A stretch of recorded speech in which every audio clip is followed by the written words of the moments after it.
Hello दोस्तों, DV classes में आपका स्वागत है। मैं दिलीप वर्मा आज आप लोगों को रासायनिक सूत्र लिखने तथा उसका नामकरण कैसे किया जा सकता है उसके विषय में कुछ नियम यहाँ पर बताऊंगा। उसके बाद आगे चल करके हम रासायनिक सूत्र कैसे लिखा जाता है वो सब नाम हम लोग लिखेंगे। तो आज हम देखेंगे रासायनिक सूत्र लिखने का कुछ नियम क्या है।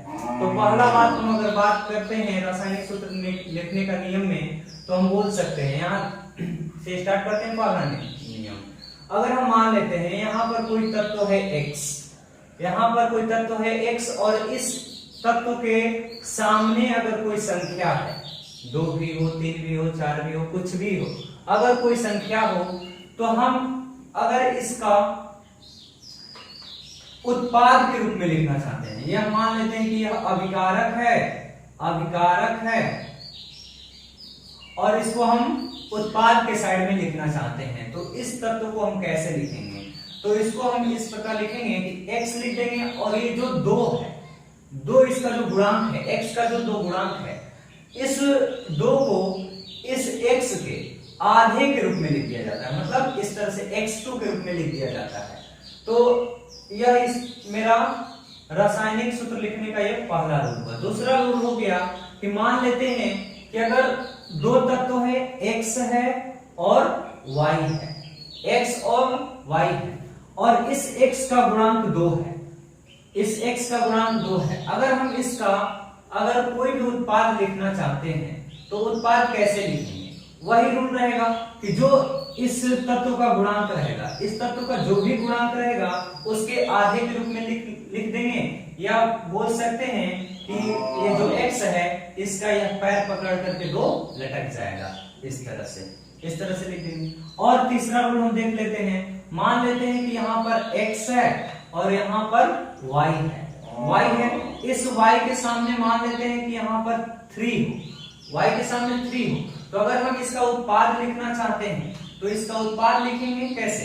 तो यहाँ पर x लिखेंगे, उसके बाद ये y भी लिख देंगे, y लिखने के बाद ये जो इसका गुणांक है 3, इस गुणांक को y के आधे के रूप में लिख देंगे, मतलब यहां से लिख देंगे। ये मेरा सूत्र हो जाएगा। अगर हम बोल रहे हैं कि एक और एग्जांपल ले लेते हैं कि एक और तत्व लिए x, इसका गुणांक 2 है और एक और तत्व ले लिए y, इसका गुणांक आपका 3 है। अगर हम इसका रासायनिक सूत्र लिखना चाहते हैं तो इसको भी वही रूल के अनुसार लिखेंगे। जैसे बोल सकते हैं क्या, यहां पर हो सकता है x हो गया, x का गुणांक जो है 2, इसको x के आधे के रूप में लिख देंगे, आधे मतलब इसको ऐसे लिख देंगे। अब ये रहा y को भी लिखेंगे इसके आधे के रूप में, y है, इसका भी जो गुणांक है 3, इसको भी इसके आधे के रूप में लिखेंगे। यह मेरा रहा रासायनिक सूत्र लिखने का कुछ नियम। उसके बाद कुछ और नियम देख लेते हैं नोट के रूप में, क्या हो सकता है। तो किसी भी रासायनिक सूत्र को तभी लिखा जाता है जब दोनों तत्व या यौगिक पर आवेश बराबर हो। जब तक दोनों तत्वों पर आवेश बराबर नहीं होगा तब तक हम कोई रासायनिक सूत्र नहीं लिख सकते। अगला बात लिख देते हैं, यदि दोनों तत्व या यौगिक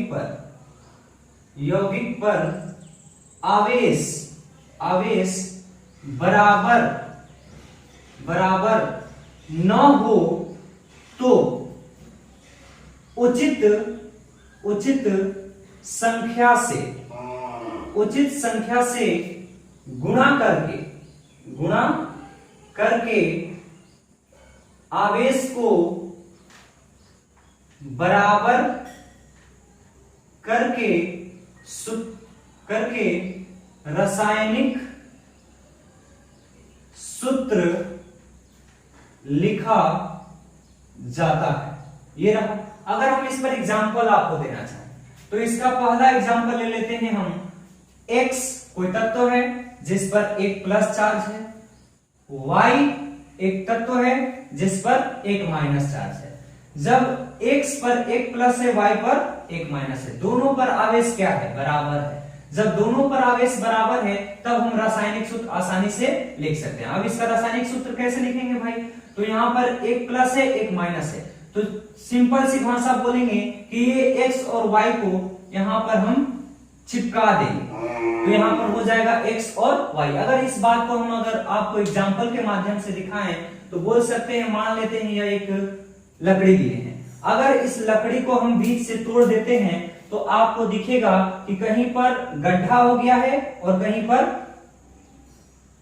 ऊंचा हो गया है। तो हम देखेंगे कि जहां पर ऊंचा हुआ है उसको हम बोल देते हैं कि यह प्लस चार्ज हो गया, यह प्लस चार्ज हो गया, और जहां गड्ढा है वहां पर बोल सकते हैं माइनस चार्ज है। लेकिन जब इन दोनों लकड़ी को हम एक दूसरे के संपर्क में लाएंगे, मतलब इसको अगर हम चपका देंगे, अगर हम इसको चपकाते हैं तो यहाँ पर जो गड्ढा है और जो ऊंचा है वो समाप्त हो जाएगा। उसी प्रकार से यहाँ पर x पे प्लस है और y पर माइनस है, जब हम इन दोनों को एक दूसरे के साथ चपका देंगे तो ये प्लस और माइनस क्या हो जाएगा? समाप्त हो जाएगा, और ये मेरा रासायनिक सूत्र कंप्लीट हो जाएगा। उसके बाद और हम एग्जांपल देख लेते हैं दूसरे में।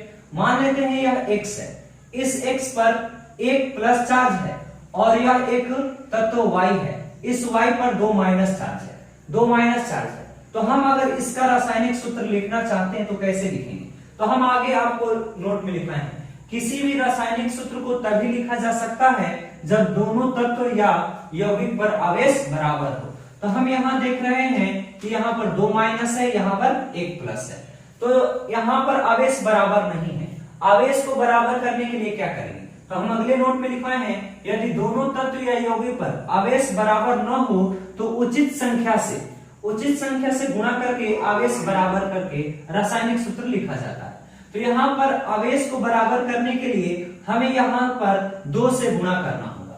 अगर हम 2 से गुणा कर देते हैं तो यहाँ पर 2 प्लस हो जाता है और यहाँ पर 2 माइनस हो जाता है। अब हम इसका आसानी से रासायनिक सूत्र लिख सकते हैं। अब इसका रासायनिक सूत्र कैसे लिखेंगे भाई? तो हम आपको यहाँ पर आगे एक बात बता करके आए कि जो भी तत्व है उसके सामने जो भी संख्या है उसको हम उत्पाद के रूप में लिखेंगे। कैसे भाई? तो यह x हो गया। अब इस संख्या को इसके आधे के रूप में लिख देंगे, मतलब बोल सकते हैं कि इस x को यह पकड़ करके लटक जाएगा। उसके बाद यहाँ पर y लिख देंगे।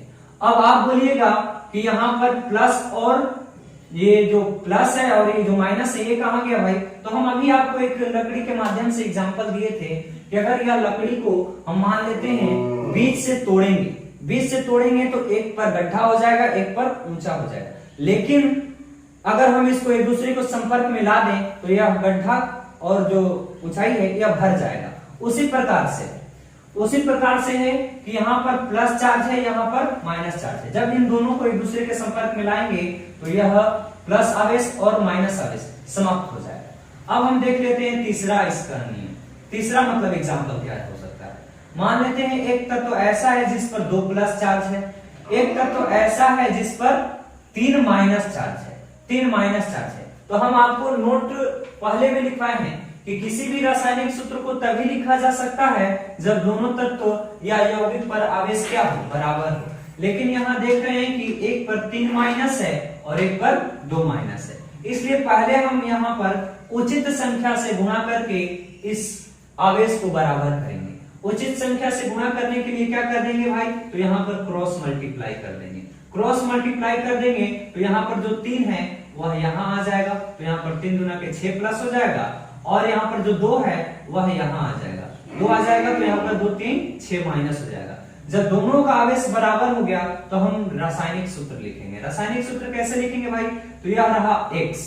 अब x का गुणांक क्या भाई? तो 3 है, x का गुणांक 3 है, तो यह 3 इस x के आधे के रूप में लिख देंगे। अब यहाँ पर रहा y लिख देंगे। y का गुणांक आपका दिखाई दे रहा है कि 2 है, इस 2 को हम y के आधे के रूप में लिख देंगे।